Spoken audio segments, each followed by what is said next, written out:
Welcome to Bihar special series. मैं राजेश कुमार सुमन आपका बहुत बहुत स्वागत करता हूं। मैं प्रतिदिन आप लोगों को बिहार के 38 जिला के बारे में अवगत करवाऊंगा। ये सीरीज बिहार दरोगा, बीपीएससी, बिहार एसएससी के लिए रामबाण साबित होगा। तो आज मैं बेगूसराय पर चर्चा करने जा रहा हूं। बेगूसराय से जो भी कंसर्निंग मुख्य रूप से क्वेश्चन होगा उस पर चर्चा करूंगा। आइए देखता हूं। बेगूसराय, बिहार स्पेशल में आज बेगूसराय पर चर्चा कर रहा हूं।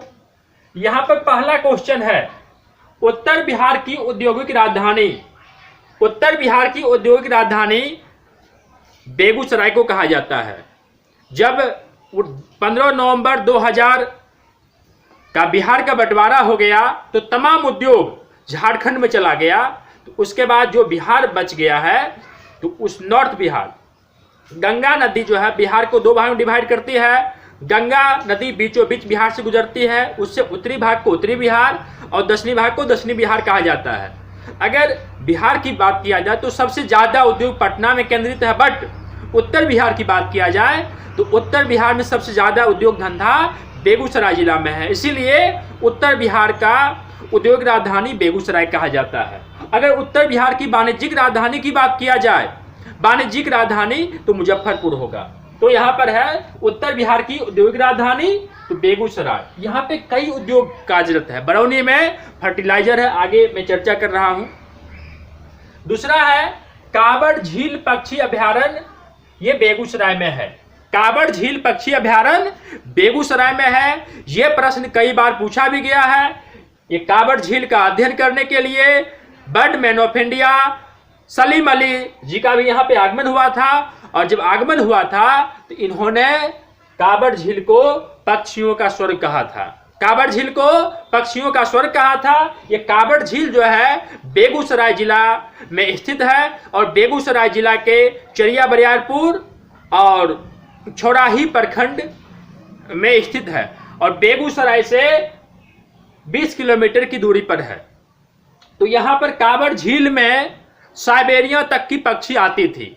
साइबेरिया सोच सकते हैं, जो विश्व का सबसे अधिक ठंडक स्थल बर्खोयास्क, वहां तक की पक्षियां यहाँ पर अक्टूबर माह में आती थी और मार्च में फिर यहाँ से चली जाती थी। तो सोच सकते हैं यानी कि कितना, इतना हजारों किलोमीटर दूर से यहाँ पे प्रवासी पक्षी आते थे। लेकिन अभी हाल ही में वहाँ के लोगों के द्वारा प्रवासी पक्षियों का अधिक शिकार किए जाने के कारण ये झील जो है ये सूख गया है। उस कारण से प्रवासी पक्षी का आना बंद हो गया है।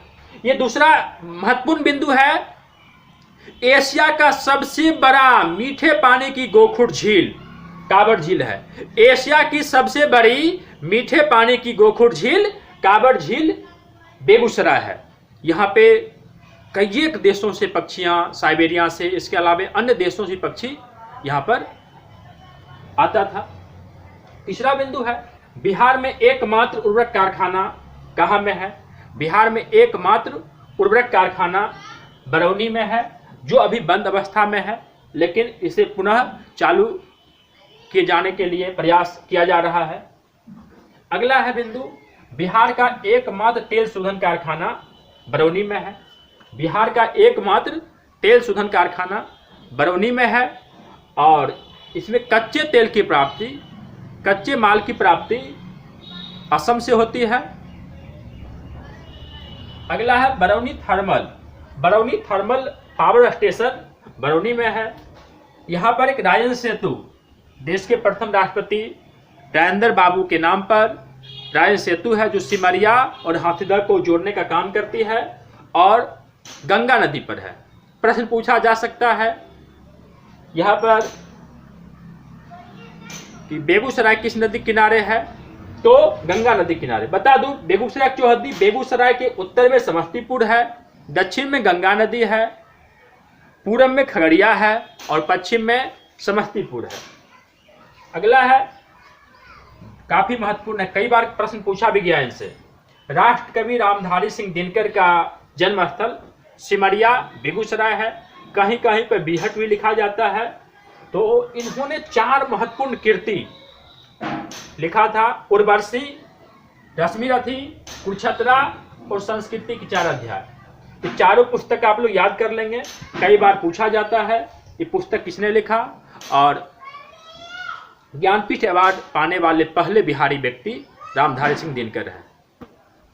तो पुनः अगले सेगमेंट में अगले जिला पर चर्चा होगी।